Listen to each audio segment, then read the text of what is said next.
মানুষকে ডিজাইন করা হয়েছে ছেলে আর মেয়ে অত্যন্ত সুন্দরভাবে পাশাপাশি থাকার জন্য, তাই না? তাহলে কেন একটা মেয়েকে একটা ছেলে মারে? কারণ কি? ছেলেটা শয়তান না, দোষ না, ছেলেরা অনেক ভালো। রফিক স্যার কি দাঁড়াবেন একটু?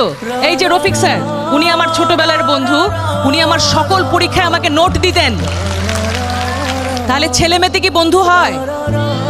মনে রাখতে হবে তুমি একজন সুন্দর ছেলে। ছেলেরা যখন মেয়েদের পিছে দৌড়ায় দুইটা জিনিস হয়, হয় হিরো হয় নাহলে ভিলেন হয়। তুমি কি হইতে চাও? হিরো। ভিলেন হইতে চাইলে কি হবে জানো? পিছে পিছে দৌড়াবা, ওই যে পুলিশ এসপি সে ধরে নিয়ে আবার একটু পেদানি দিবে, মেয়েকেও পাবা না, মাইরও খাবা। ভাই ভালোই তো বাসছিলে, তুই কি দোষ করলা, তাই না? তার মানে দোষটা কোথায়? দাও ওয়ে।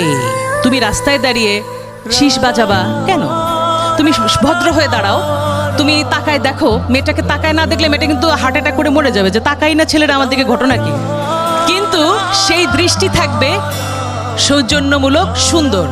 সুতরাং ছেলে এবং মেয়ে মিলে সুন্দর পৃথিবী গড়তে হলে তোমাদের জানতে হবে ছেলে অনেক ভালো, মেয়েরা অনেক ভালো।